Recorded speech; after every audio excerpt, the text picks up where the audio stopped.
The ultimatum clock started with our children inside. Admiral Mara Ilyan stood beneath the flagship's forward canopy, where the reinforced viewport revealed the hegemony blockade like a braided chain glinting around Pelion's ice-bright moon.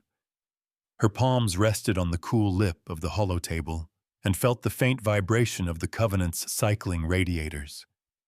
The enemy formation was exact and mathematically cruel, a ring of cruisers and interdiction buoys bristling with compliance beams. Inside that ring, 13 freighters and 2 hospital barges drifted with power disciplined low, their heat held tight enough to make hulls groan. Ultimatum timer strobed crimson on every channel 11:59:12. We have 6 hours before the arbitral hegemony fires on non-compliant vessels, Commander Ree said, voice even despite the stale ion tang seeping through the air vents. They've broadcast the doctrine terms twice. Yield cargo and passengers for inspection. Surrender all transponders, cut engines. Accept escort into tribunal anchorage. Refusal equals destruction. Their doctrine sold as order. Tactical Officer Santos murmured, eyes glittering with console light. But it runs on spectacle. Mara inclined her head. The fleet-mind canter pulsed a chord through the bridge speakers, harmonic and cool. Spectrum analysis confirms spectacle as primary vector. Cameras already aligned across 5 civilian feeds. They intend a punitive example recorded in immaculate resolution. Then we deny the recording, Mara said. We make the doctrine face its price in public, not its theater. We teach by choosing where we refuse to shoot. The clock knifed down 11:58:43. Comms Officer Nakai touched his earpiece, face tightened by blue glare. Colonial Council on hold, Admiral. They're asking if we can evacuate schools in Penumbra Ward if this goes ugly. We won't call it ugly, Mara said, feeling the heartbeat thud within her suit at the collar seam. We call it precise. Put the Council through in 3. First canter overlay mine density beneath the blockade arc. Emphasize the buoys with triangulated compliance lasers, displayed canter said. The holotable rippled with geometry. The ring was not only ships and buoys, it was a parable of corners, every vector of compliance closing into a cage. The enemy had built their cage on the idea that anyone decent would not risk a shot near a hospital barge. They had placed civilians as background to their law. Mara tasted old metal on her tongue as recycled air swept the bridge. The Covenant's hull hummed with the slow beat of pumps moving coolant toward the spinal weapon capacitors. She kept her voice quiet. They've prepared to make us the monster on their broadcast if we punch through. We won't oblige, Ree said. We will oblige them to pay, Mara answered. The first civilian voice came through before the council. Nakai pushed it unobtrusively onto the bridge net, and by unspoken consent, no one stopped it. The voice belonged to a medtech aboard the second hospital barge. She sounded as if she'd been walking fast for hours inside a ship that had forgotten how to sleep. My name is Lessa Vong, the medtech said, her breath rasping against a mask. I've got 12 incubators stuck in power conservation. We're rotating heat like chess pieces back and forth so nothing freezes. The babies don't care about doctrine, Admiral. They care about warmth. We can hold another 90 minutes before I start making triage lists I will carry forever. Mara's throat closed, then opened on purpose. Understood, she said, though the medtech could not hear. We heard you. The second voice was a freighter cook. We scrub odor filters every 2 hours because people panic when it smells like burnt plastic. We sing while we scrub. Don't let the hegemony record us dying to our own music. A child in the background asked if the red number meant soup time. Someone lied gently. The bridge lights felt colder. Turn their veil into a window they cannot bear. Mara lifted a stylus and traced a set of points around the blockade, a lace of empty nothing beyond their ring. Santos prep 32 spectrally mirrored drones. I want their skins tuned to reflect the compliance beam's seeker wavelengths without amplifying. Lace them into a broken lattice. Make it look sloppy. Leave holes. A mirror net that leaks on purpose, Santos said, rolling his shoulders to crack the tension. They'll fire at reflections and then correct for the corrections. They'll think they're clever every new correction. They will be, Cantor said, tone without mockery. They are not fools, but we will make each cleverness expensive. Re-thin the convoy heat signatures without asking vessels to cut life support deeper, Mara continued. We redistribute our own waste heat throw blankets in places that mimic hull curvature. Let them target ghosts. Nakai exhaled. Colonial Council still waiting. 3 minutes, Mara said. She leaned forward, palms cool on the carbon edge, and lowered her voice. We'll take the convoy out in their Gap 4. They'll close it. We open a corridor that isn't. Then we flip it. Flip how Ree asked. Inside out, Mara said. We let them declare an open corridor for our passage under their doctrine. Then we tally what that declaration costs them in public. Mark the costs in public and sign your name. The bridge floor thrummed with the rising pressurization of the drone bays. A faint ammonia bite crept from a coolant line somewhere behind their left bulkhead. A crewman drifted by with a patch kit and steady hands. Cantor counted softly under the hull's voice. Drone Bay 120 vessels spun mirror skins stable. Drone Bay 212 vessels spun 1 skin blemish corrected. Propellant budgets within plan. Nakai put the council on. The faces of 3 tired adults shimmered over the hollow table, their skin waxy with recycled light. Admiral said, the woman in the center, Governor Yoon. The hegemony claims you will escalate matters by challenging compliance. We have emergency shelters prepared if you cannot break their ring. We can evacuate children to subbasal caverns. But if they fire on the barges while we move them, they won't, Mara said. Not before they film the speech that permits it. We will ruin that speech. We are not soldiers, said the man on the right. We run farms in winter. We make instruments for quiet rooms. If you cannot, he swallowed. Please tell us the truth. The truth is a plan with measurable parts, Mara replied. We will blur their eyes and force their voice to declare terms they thought they owned. When they accept their own corridor rule for a ship, we will count the consequence on open channels. The counting will burn their hand. Hold the line without closing a heart. The governor closed her eyes, opened them again. Then we will not move the shelters. We'll keep children where the heat holds. Her voice went unsteady. She steadied it herself. Admiral, there is a school bell in Penumbra Ward set by habit to ring at mid-shift. If everything fails, I will cut the power before that bell rings. I don't want them to remember this by sound. Keep it ringing, Mara said. They deserve their hour. Cantor's timbre shifted a rounded alert. Enemy flagship broadcasting doctrinal warning 3. Content includes a new clause. Any decoy systems employed by non-compliant parties will be considered hostile actors. They just gave us leverage on record, Santos said, baring teeth without humor. They gave it because they think it scares us off our best tools, Ree said. It scares us into precision, Mara answered. Tools are innocent. Deeds are not. The Covenant turned slightly engines, whispering with the finesse that came from engineers who loved their work, and ships who loved not to fail them. The bridge smelled faintly of warmed plastic and citrus rations. Mara watched the blockade line and imagined who commanded there, a person with a doctrine's weight in their mouth and a record light shining mercilessly on their hands. Cantor, she said. What's the name of their flagship commander? Commissary Adjudicant Vayarn Cantor replied. Pronouns they, them.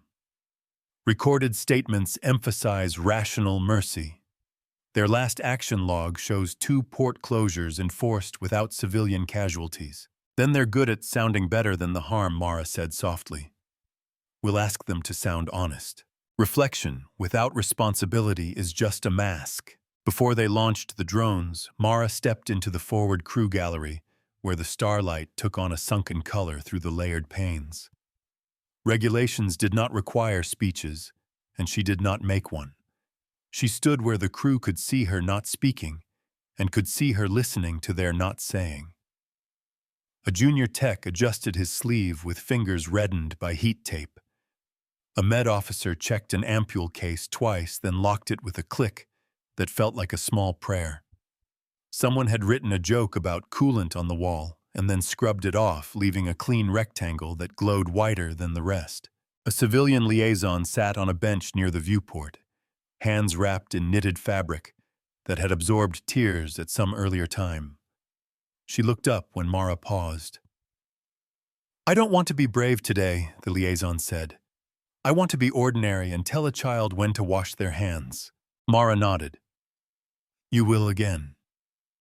She let the words be less than a promise and more than a wish. "Tell me something small about Penumbra Ward." "The playground bins hold chalk," the liaison said, voice frayed. "The chalk is red and blue, and the blue stains fingers worse. One of the bins squeaks. I can hear it from my kitchen. It makes you think someone is drawing even when they aren't." "Keep that bin," Mara said. "We'll need to hear it." The liaison smiled painfully. "You talk like a person who grew up in noise." "I learned to count by elevator dings," Mara said. "It keeps you honest about the floors between." The crew watched her walk back to the bridge. No one saluted. That felt right. The Covenant's door sealed with a soft sigh, and a heartbeat thumped in the metal. Make room for compassion without yielding the field. They launched the mirrored drones in a scatter that pretended sloppiness. A dozen drifted high over the plain where the blockade crouched. Another dozen crept low, reflecting compliance beam pings like rain on quiet water. The last 8 fluttered in the middle, their skins flexing to create partial ghosts that promised solidity and then reneged on it. The hegemony responded with textbook neatness. Compliance beams snapped out with a crisp chirp across spectrum testing, then correcting, then testing again. Their buoys shifted angles to triangulate. The ring condensed like a pupil, then dilated when the partial ghosts changed skin frequency. Each correction required a new statement to watchers that they were following doctrine. Each statement lasted a little longer than the last. "They want to sound careful," Santos said, tapping a rhythm on his console that matched the hull vibration a fraction off. "They'll be late." "Not late to kill," Ree cautioned. "Late to be believed," Santos countered. Nakai slid a finger across his board, and a hiss of static resolved into the hegemony flagship's voice. The adjudicant spoke with a precise calm that would have made a good teacher in another life. "Non-compliant parties, your use of censor deception counts as aggression under Article 5 of the Civil Order. We will apply countermeasures. Cease activity and submit to inspection." Cantor Mara said, "How much are they boosting their channel?" 28% over standard." "They are performing caution," Cantor said. "Give them a step to climb," Mara replied. "I'm going to ask them to open a corridor." She nodded to Nakai. "Put me on their record." Nakai's throat worked. He gave her the open nod. "Commissary Adjudicant Vayarn," Mara said, resting each syllable with care. "Admiral Mara Ilian of the United Helion Fleet requests a humanitarian corridor under your doctrine for hospital barge Alethi. It carries neonates and critical patients. Your Article 2 permits corridors at adjudicant discretion to reduce collateral harm. Declare the corridor now." "Outcome if they refuse," Ree's voice was quiet. "Then their doctrine isn't theirs anymore," Mara said. "It will belong to the recording of that refusal. Count the house without emptying its rooms." Static rippled. The hull's hum deepened as thermal flows shifted for minor course change.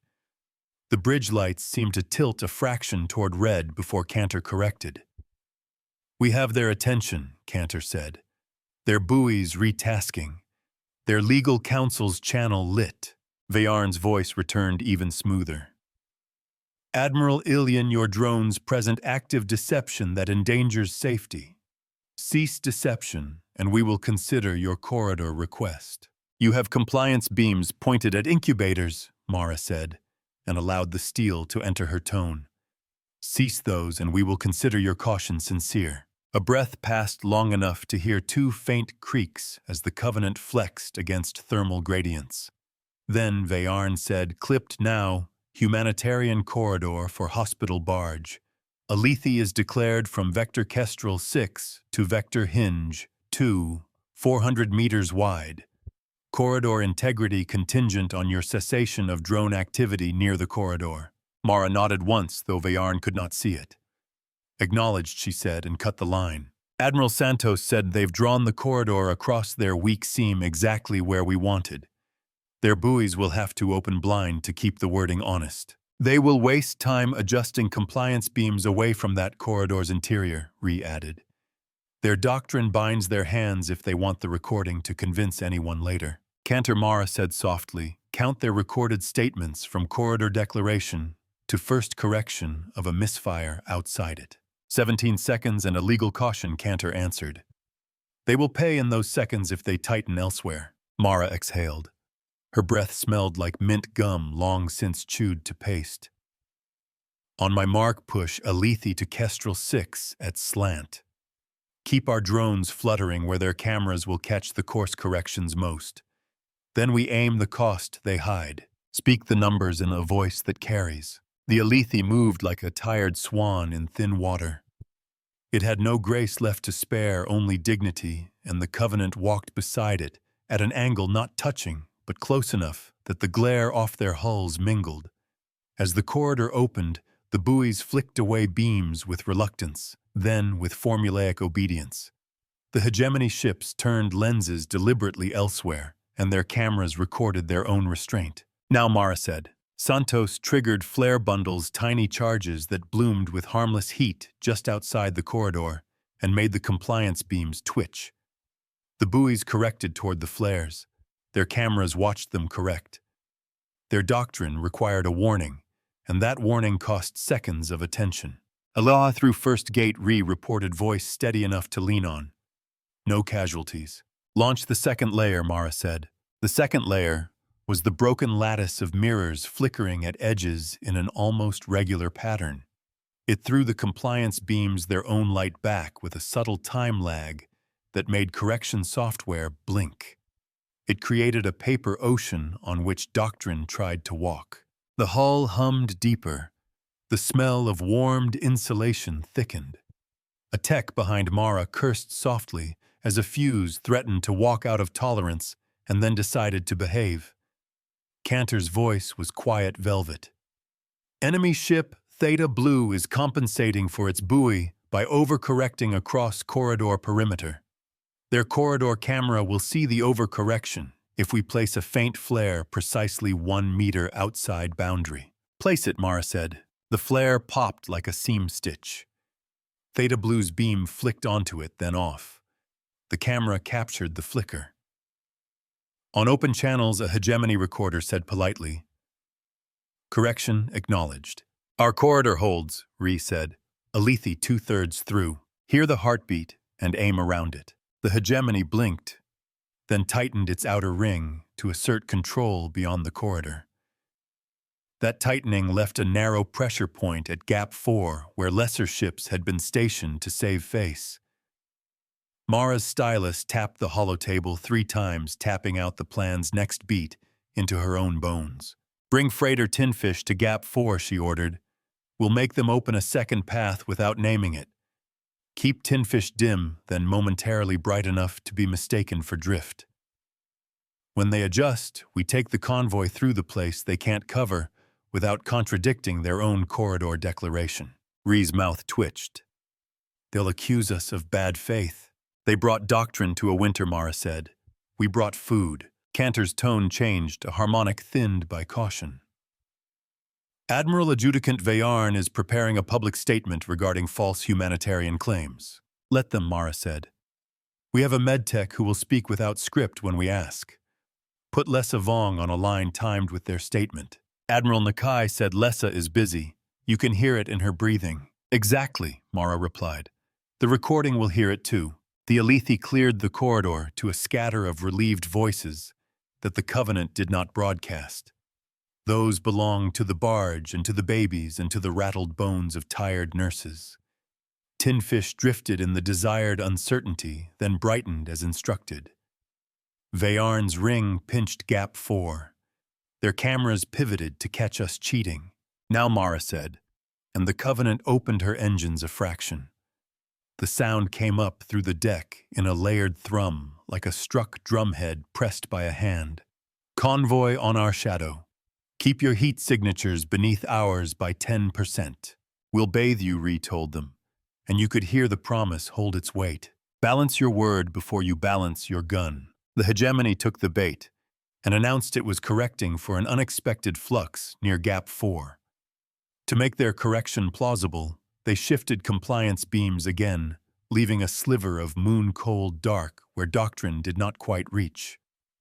The Covenant slid into that sliver sideways, and the convoy fell into us wake like schools behind a whale. Then the first cost arrived precise and personal. A fragile radiator fin on the escort corvette. ASP bent under the thermal load of the maneuver, and vapor hissed through a seam. The hiss became a scream until engineers clamped it, and the clamp left 3 people with heat burns along their gloves and forearms. They would heal. They would carry white lines later to remember, Report Mara said. Minor damage contained, Ree replied. 3 wounded breathing fine temp control stabilized. Name them, Mara said. Kotra Min Hasso Ree said, and wrote their names on the board, where the crew could see and hold them while they worked. Mara's jaw moved once, then stilled. Good. Keep them warm. Teach the cost without making a pyre. The convoy's lead freighter slipped through the dark seam engines, coughing softly to maintain the discipline of its signature. The hull glow turned lavender at the nose where thin ice sublimed from the moonlight. Small things became suddenly enormous, the smell of machine oil from a maintenance kit, the dry rasp in a pilot's throat, the way a loose buckle tapped a console edge every 8 seconds. Admiral Nakai said, voice tight. Vayarn is about to accuse us of faking the Alethes manifest to gain corridor rights. They have a prepared track about weaponized compassion. Put Lessa on, Mara said. The medtech's voice came crude and human and busy like a woman answering while running. I'm holding an incubator cord in one hand and a child's hand in the other, Lessa Vong said. You can accuse me of not learning doctrine, but you cannot accuse me of not learning weight. The cord weighs less than the hand. The hand weighs more than your microphone. The hegemony channel paused. Vayarn's careful tone faltered half a degree. This is a legal channel, they said.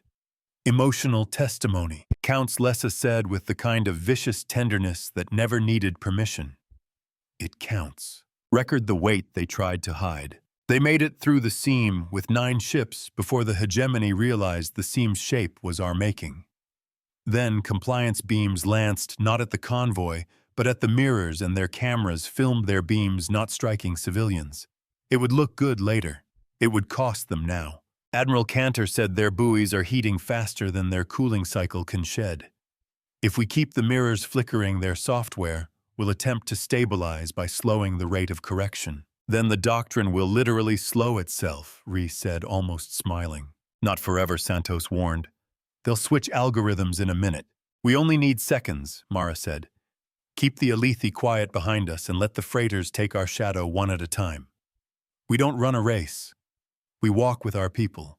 Open the door and let them see who stands there. The second cost landed with the precision of a ledger's rule. The Drone Bay 3's propellant manifold jittered under vibration, and a valve jammed a quarter closed.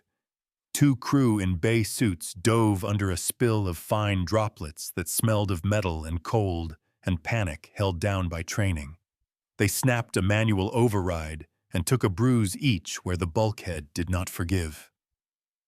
Bay pressure bleated once, then settled, names Mara said. Petron and Sule Ri answered without looking up.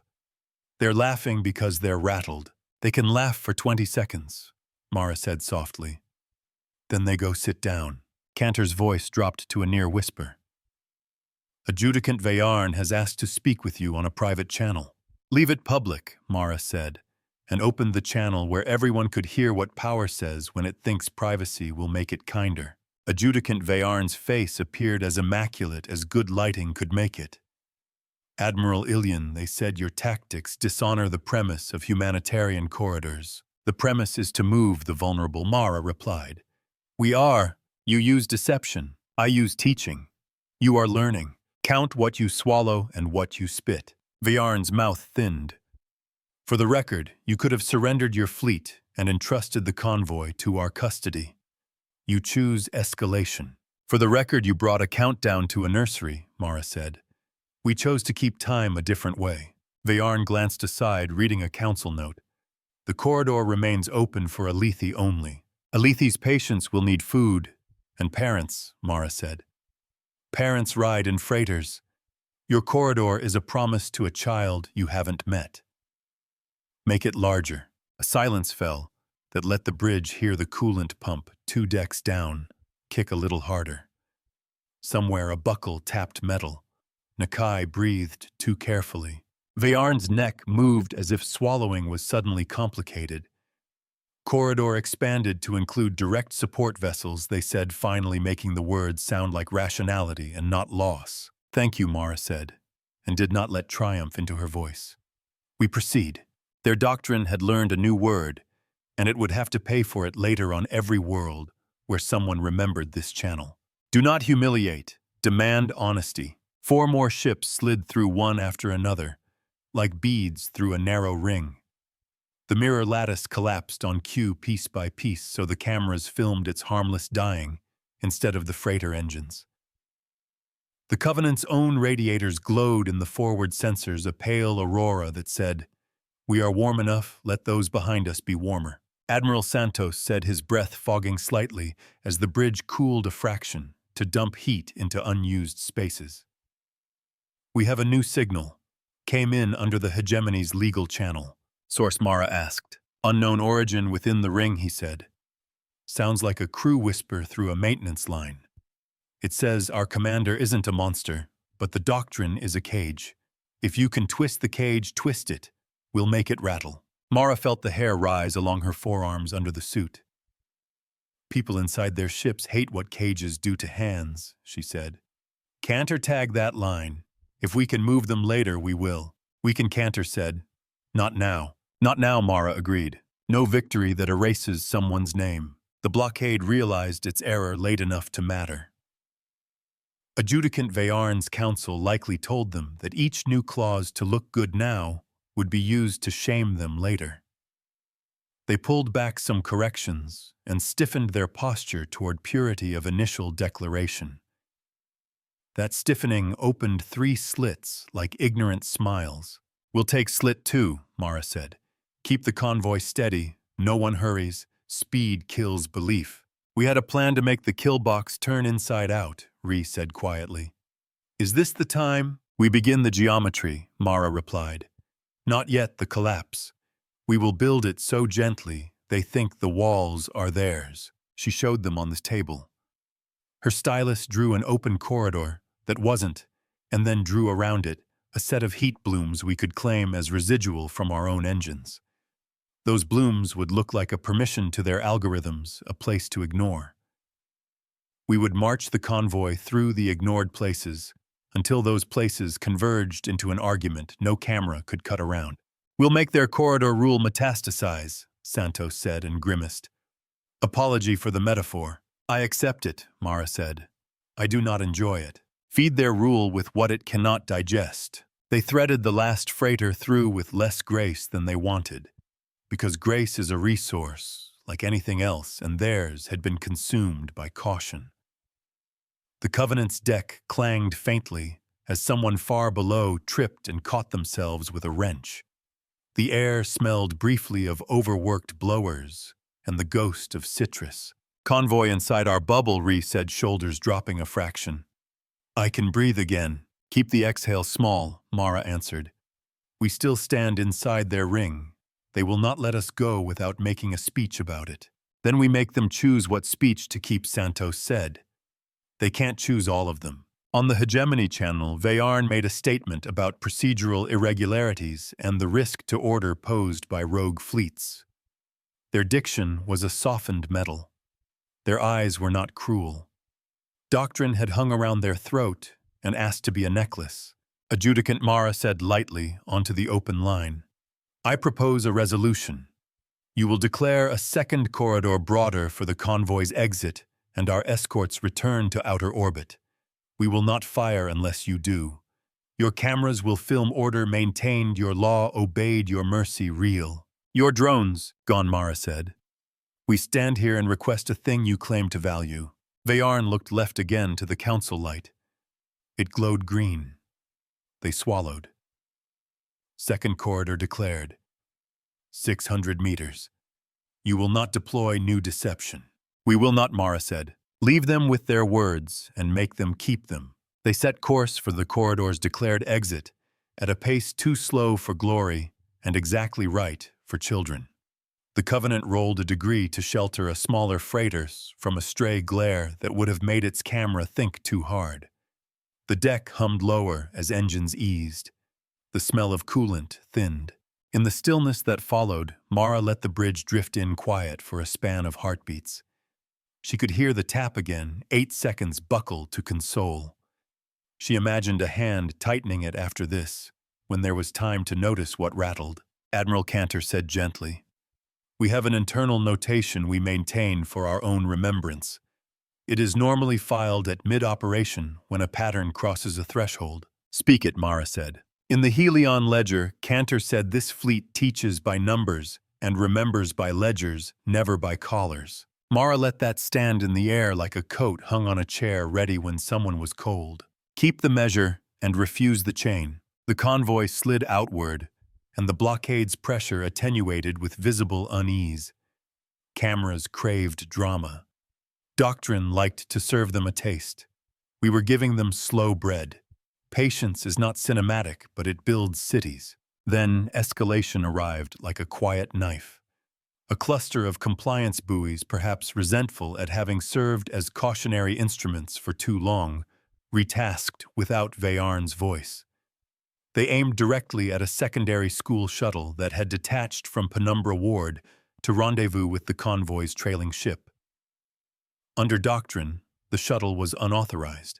Nakai's screen hissed. "Shuttle call sign Sparrow," he said, color leaving his cheeks. 17 children. A teacher named Parsa. The shuttle pilot thought he had permission under corridor extension. "Get them back," Rhys said, already moving fingers. "Buoys charging," Santos said. "We can hit them, Admiral.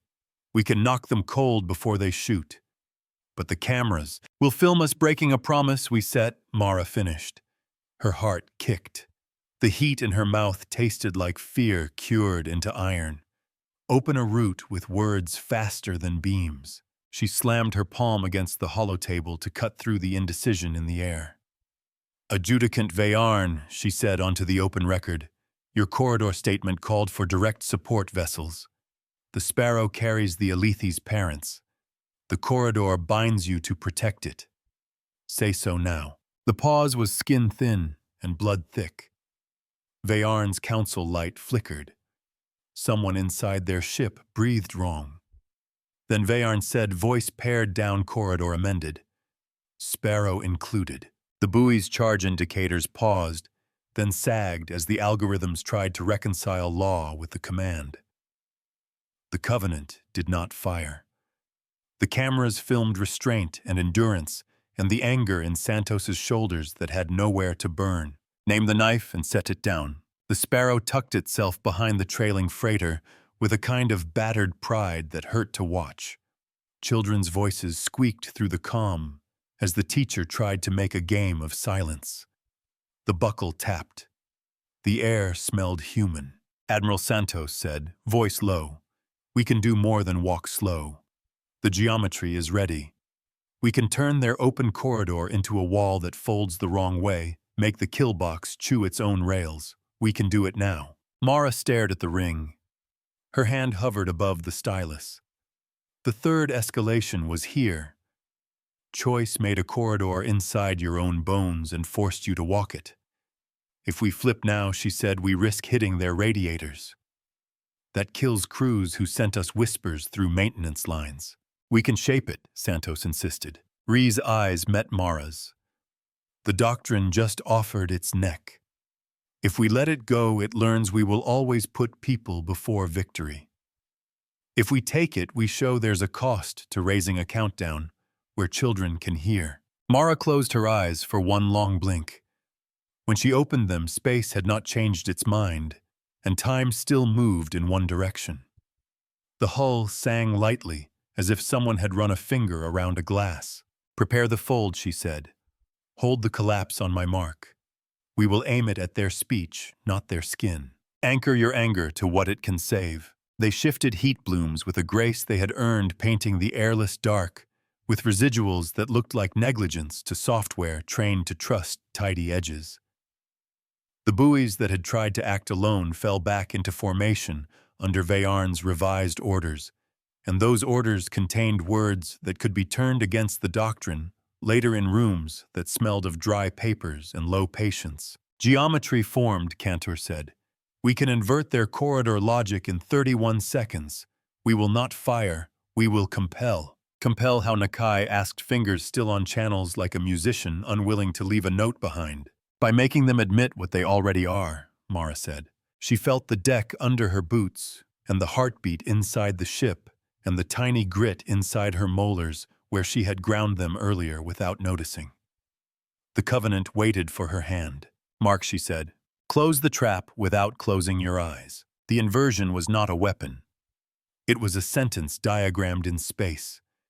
It took the corridor declaration and asked it hard questions until the parts that were true bent toward their true centers, and the parts that were false fell away like husks. The buoys faced inward to protect what they had declared, and in doing so, they opened paths elsewhere their cameras could not justify closing. It was polite and pitiless. Adjudicant Veyarn Mara said, voice level, your corridor binds you to keep fire away from support ships and escorting vessels. Your compliance buoys are now pointed at each other in a way that risks discharge if either tries to close the unbound gap. For the safety of all, you will deactivate those buoys now. Veyarn's council light turned amber. The engines of their flagship pulsed in Mara's peripheral. She could hear Cantor counting breaths between yes and no. Veyarn's jaw clenched.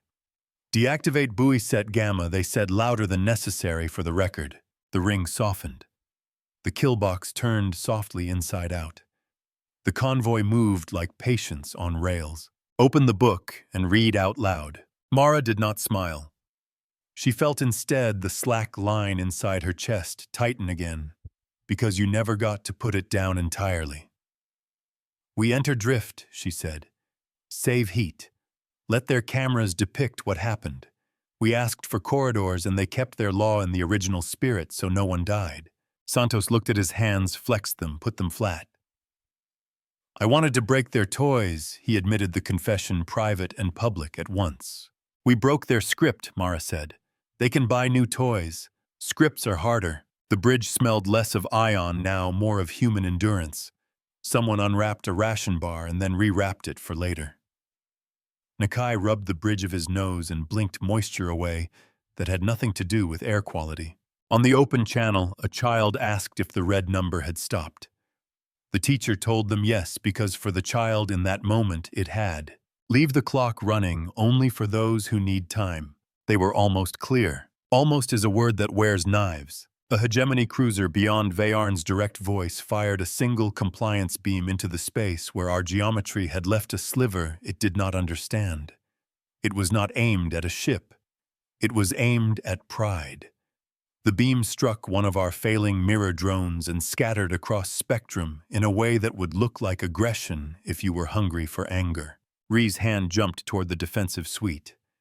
Mara put her hand on Ree's wrist instead, a calm pressure and a reminder. Cantor, Mara said, voice quiet enough to disarm the part of herself that wanted to throw iron. Put me on that cruiser's internal maintenance line. Use the Whisperer's path. Oh. We can attempt, Cantor said. Their firewall is robust but polite. It likes credentials. Give it a credential, Mara said. Tell it we are the cost of doctrine. The maintenance line opened like a door cracked when someone wonders if a neighbor knocks out of need. Mara spoke into the dark without giving her name. You fired a beam into a promise filmed on 6 channels. Your law can absorb that if you lie now, but you will remember it when you wash your hands later. Deactivate ignition on those buoys. Do it without asking the recording for permission. A breath. Then a click. On the scope, the rogue buoys went dark as if embarrassed to have been caught trying to matter alone. Mara let the silence stand for 3 beats. Say less when less will save more. They crossed the last threshold. Engines breathed out. The ring receded. The convoy gathered like tired birds into a V that pointed toward warmth and quiet math. Pilion's ice-bright moon rolled away behind them, and its light flared once on the Covenant's forward panes, leaving an afterimage like a chalk mark on the eye. Mara's shoulders dropped half an inch. She had not realized she had been trying to hold the sky up with the muscle behind one shoulder blade. Send thanks to the medtech, the liaison, the teacher, she said. Send thanks to Adjudicant Veyarn on the same channel as our request. We remember the shape of what they said yes to. Nakai nodded, fingers gentler now. Admiral, he said, the convoy asks if we can escort to the outer lane. They're scared of sudden reversals. We stay beside them, Mara said. We'll teach by not leaving. Geometry for the system scale flip is stable, Santos said. When we are ready, we can set the precedent where they cannot ignore it. We will, Mara said. She looked at the ring, now only a circle of lights behind them, and saw the doctrine like an old coat that looked fine on the hook, but chafed when worn. We'll turn their city of rules inside out gently enough that it remains a city, not a ruin. Brace for the lesson they will not forget. The engines whispered.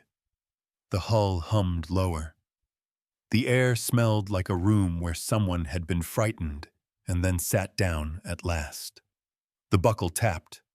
A child asked for soup and someone said yes, and someone said they would make it thick. Mara allowed herself to think about sleep later. For now, there was a precedent to craft and a whole system to show its own reflection without shattering. She touched the holotable once and the stylus left a faint squeak like chalk in a bin that squeaked even when no one drew. She smiled at the sound because it meant a place would remember. She looked at her officers at the name board that held Kotra Min Hasso Petran Sule, and she felt the ledger write a line without blood. Hold the door open long enough for others to arrive. The children slept in shifts on the Sparrow, while soup thickened in a pot that had never been asked to be political. The shuttle's skin ticked as temperature changed a degree at a time. The teacher stirred and whispered a rhyme the colony used to make chore time go faster. Her voice slipped onto the open net without trying to. Someone on another ship hummed along, not quite in tune, perfectly in time. A dockhand on freighter Tinfish rubbed her knuckles where the wrench had kissed too hard during a quick fix. She tucked a mess of hair under a cap and checked the cargo straps 3 times. We're not special, she told the boy beside her. Because he needed ordinary, we're just going home after a longer day. He nodded and looked at his boots rather than the window. The smell of broth drifted through the passage and anchor against the thready cold of recycled air. Mara listened to the quiet like a medic listens to a patient who insists they're fine. The Covenant's deck purred with the small relief of completing a hard step properly. The holotable wore the blockade like a memory starting to lift. Cantor held the ship's heartbeat steady in the background, a metronome that never scolded. Do not confuse rest with surrender. Admiral Ree said, voice pitched low to respect the hush outer lane in 8 minutes at current drift. Veyarn's ring is consolidating toward the moonward side.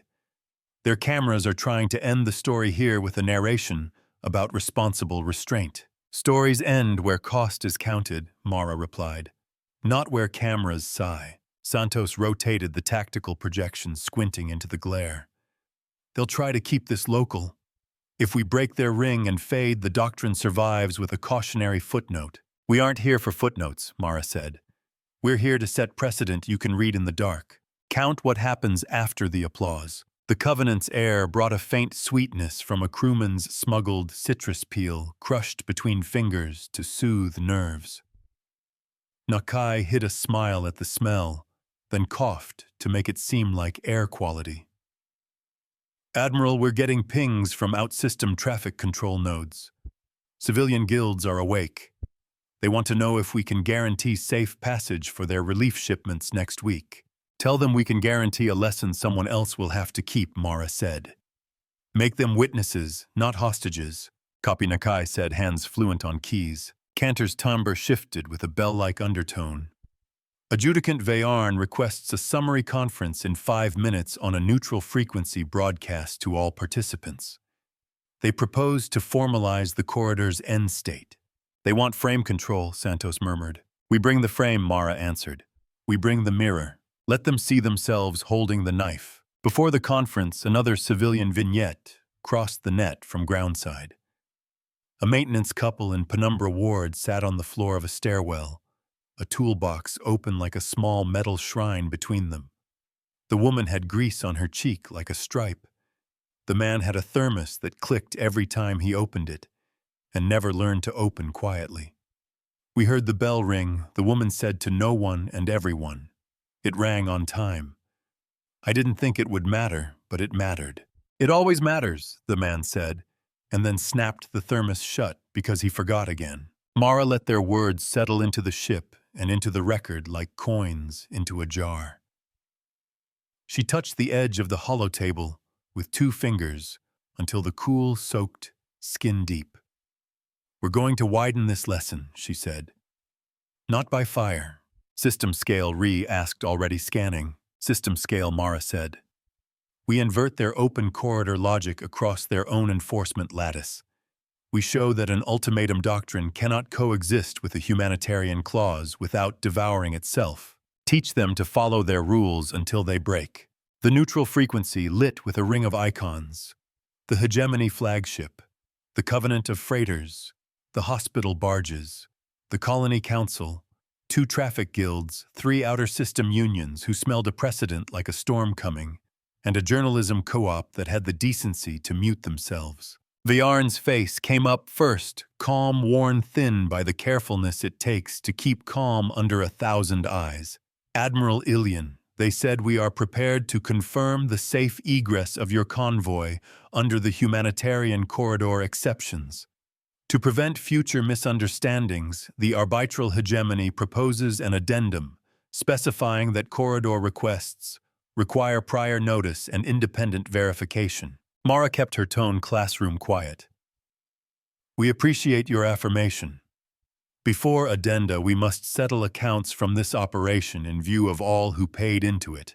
Vayarn blinked an eye movement, a little too human for doctrine. Accounts. Your doctrine required us to create a corridor using your words to protect incubators, Mara said.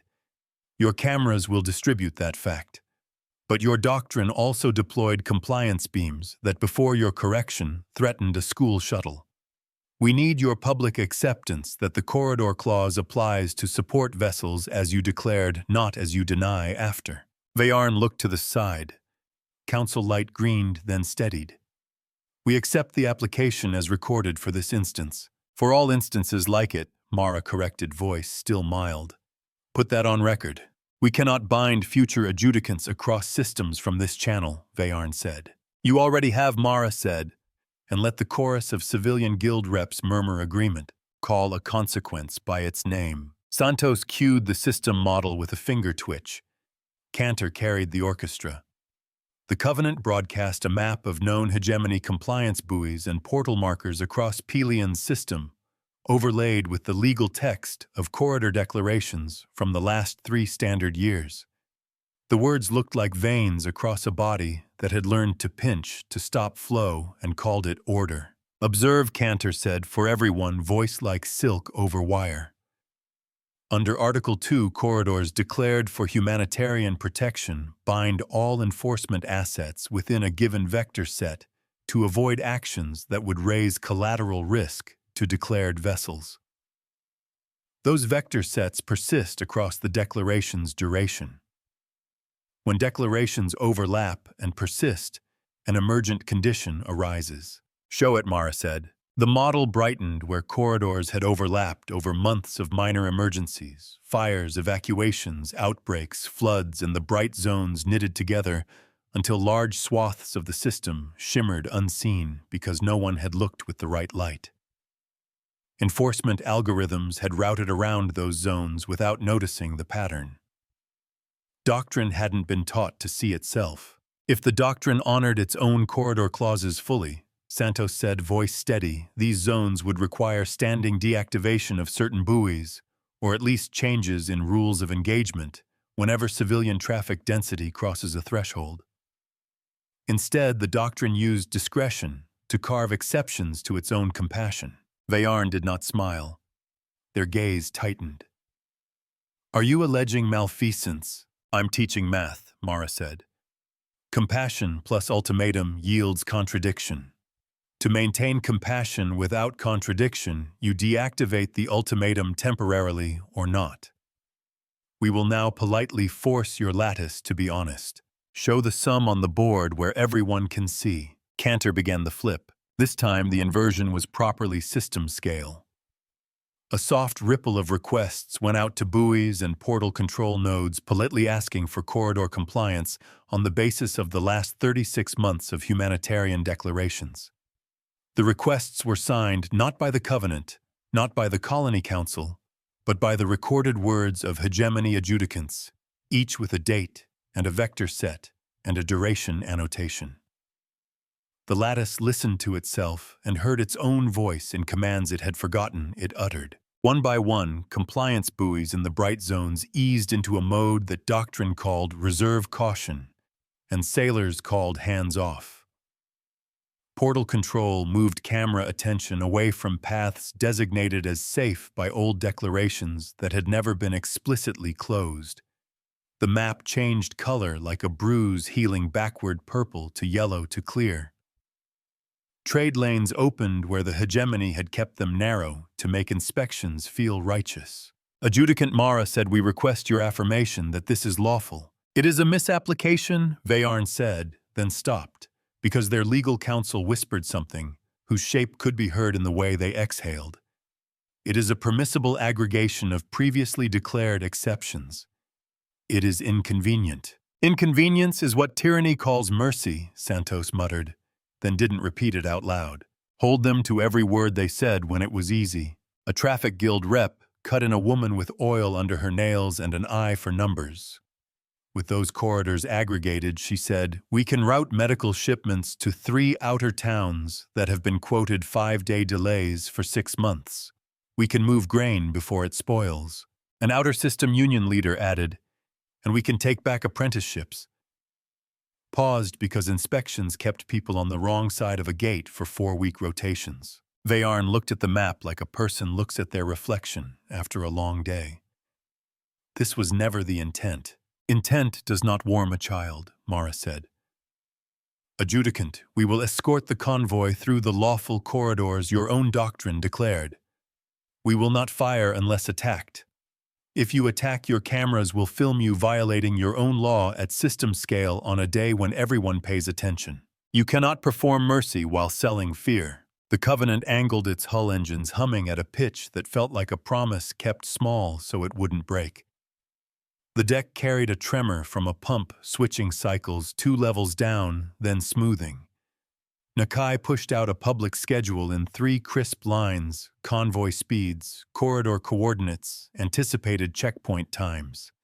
The schedule read like a bus timetable because that is what safety should read like. Before they moved, another civilian voice stepped into the ring. A retired miner face creased by 8 decades of vacuum and laughter in poor bars held a coil of line in his hands, like he was about to tie a knot. He hadn't tied since young. Adjudicant, he said, I remember when law meant you could leave a latch open on your neighbor's airlock, because if your kid forgot their tether once, the door would still cycle. You closed the latch and sold us a better lock. The kid still forgets. Open the latch when you say you will. The miner put the coil down carefully, like it was a baby he knew how to carry. The net hummed with quiet agreement. Give them an old word they recognize and a new use for it. The convoy eased into the wide corridor the doctrine had made for itself without meaning to. The hegemony ships held posture but did not bite. Cameras watched. The journalism co-op refrained from a headline because a headline would make this small, and it was not small. Retracked the edges. We're seeing side currents, she said. Places where the enforcement lattice is reluctant to relinquish claim. That reluctance is our next lesson, Mara said.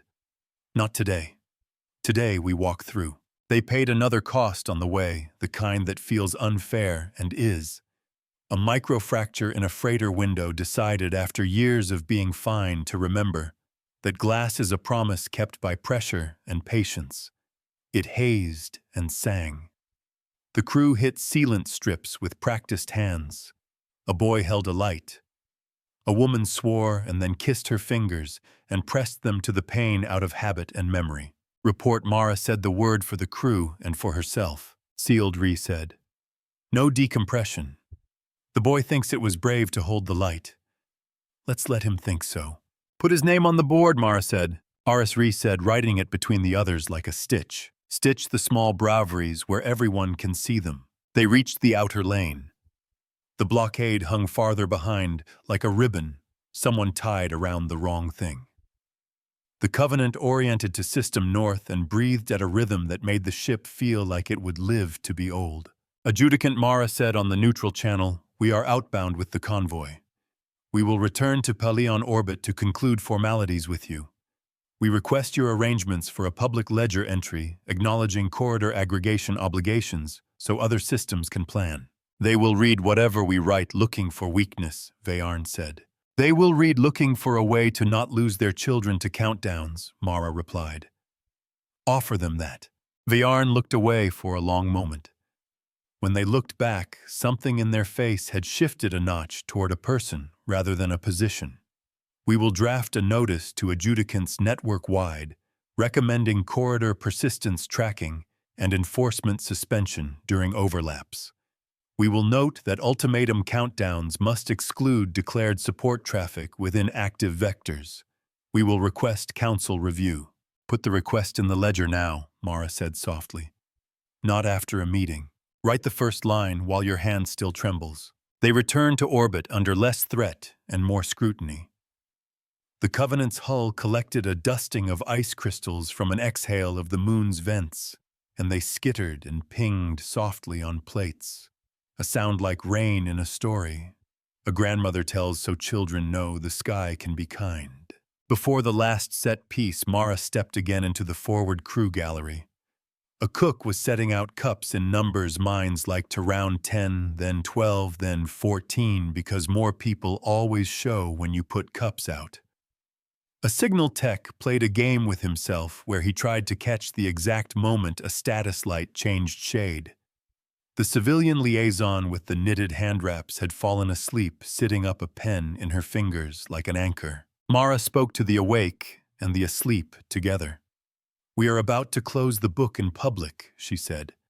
We will not gloat. We will not punish. We will not apologize for the names on our board. Some victories are quiet on purpose. The final confrontation was not a duel. It was a ledger meeting. The neutral frequency carried a new icon, a council chamber node, from the hegemony's process network, opened in emergency session, with viewer access. The camera faced a simple dais and a table where someone had finally put a water carafe with actual condensation. Doctrine likes dry rooms. People need water. Counselors appeared as avatars because distance makes bodies expensive. Vayarn stood in person because they had been the face. Mara requested to speak. They granted. 1,000 smaller feeds watched guilds, unions, families, bored students, tired medtechs, a retired miner with a coil of line in his lap. Mara did not prepare a speech. She leaned a hand on a rail that had been polished by hands leaning on it and looked into the lens like it was a person's eyes. You issued an ultimatum with our children inside, she said. We used your law to carry them out. That is the lesson. What follows is the account. Bring the numbers and the names together. Cantor displayed a short ledger corridor declarations aggregated, buoys deactivated under existing clause, ships escorted without shots fired, costs paid by name and scar, benefits realized by route reopened. It was not dramatic. It was accurate.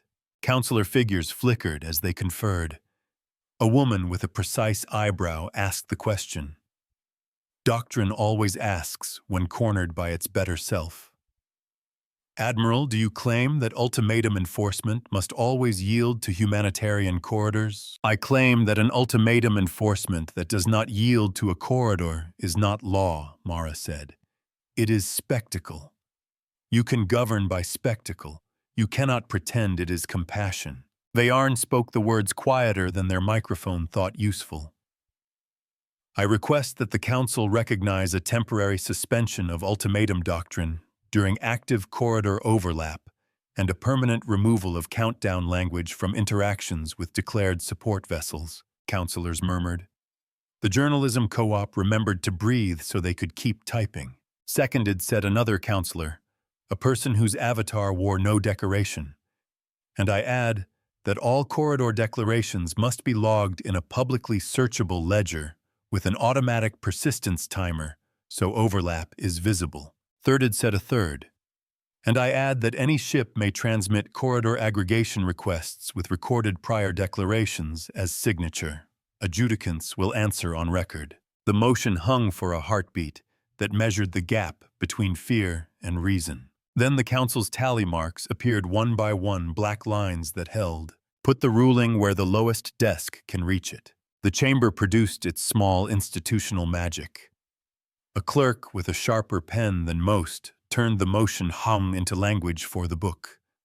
They spoke the words out loud, as tradition requires, and their voice shook only once on countdown. You could hear 1,000 kitchens lean closer. Past the clerk finished, Mara let out a breath she had not offered the room. She felt the decks hum like an old friend's hand on her spine.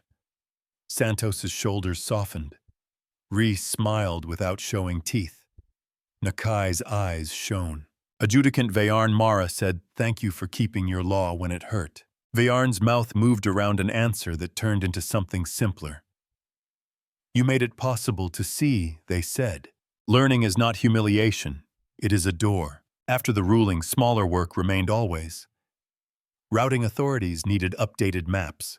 Enforcement crews had to be taught the difference between a mirrored drone and arrogance. Children needed new stories for why the red number stopped mean. Medtech. Lessa Vong sent a brief message with a picture of 12 incubators warm enough to fog their lids.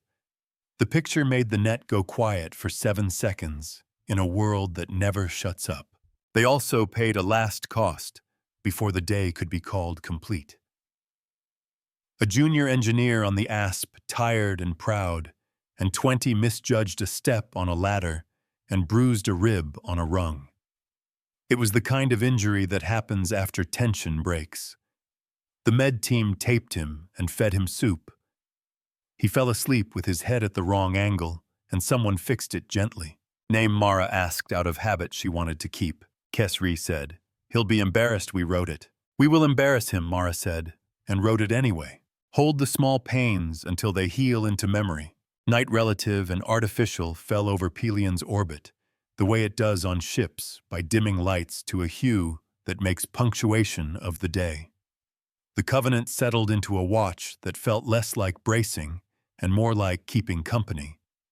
The hull radiators breathed out their heat and cooled enough to make their surfaces gray toward pewter. Before sleep, Mara took a call from the retired miner. He had found his coil's end and tied the knot he'd been thinking about. Used to be, he said, we counted days by how many times we had to make do with a thing that should have been replaced 3 seasons ago. Maybe we can start counting by how many times the door stayed open instead. Keep the coil, Mara said. Tie it again when you forget how to. I'll forget, he promised. It's how you remember.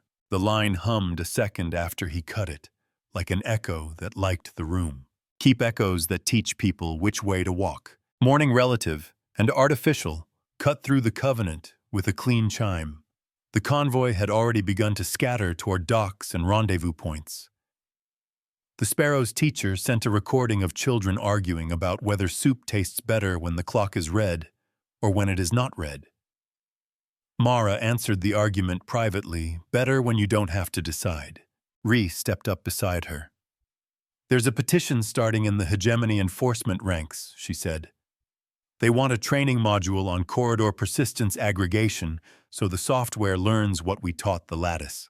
It's easier to teach code than Pride, Santos said behind them. Teach both, Mara said. Cantor's cord warmed. We have a final procedural matter, they said. The public ledger entry. What does it read, Mara asked. Cantor projected the text with the simple weight she liked. Ultimatum countdown, usage prohibited, in presence of active humanitarian corridor overlap. Corridor declaration log, federated and searchable. Support, vessel protection extended. Adjudicant discretion narrowed under audit. Non-compliance to be tallied publicly. Ree read it out loud. Reading words you intend to keep makes them heavier in a way that helps. Put the policy where a child can ask what it means. They signed the docket with an old stylus that squeaked like chalk in a bin, that squeaked even when no one drew. The squeak made Mara smile because it refused ceremony without rejecting meaning. After the official things ended, Adjudicant Veyarn asked for a private frequency again, not to hide, but to be smaller. Mara granted. The channel opened with the sound of a desk drawer closing softly. I would have liked to be a teacher, Veyarn said, as if the words had been waiting. You are, Mara said.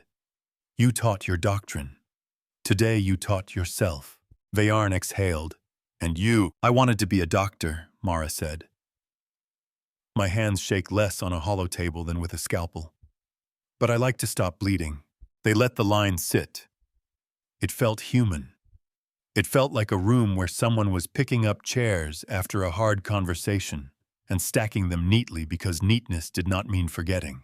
Neatness without honesty is just a pretend floor. The Covenant pivoted to a course that would take her to a dull orbit where most of command is done evaluating numbers, writing letters to families about small scars, signing purchase orders for better straps.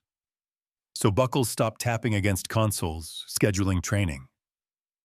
That sounds boring and saves lives. Mara walked the bridge and felt the skin oil on rails where hands held earlier. She touched the name board as if it could return the touch, and maybe it did in the way metals and memories give back something if you lean close enough.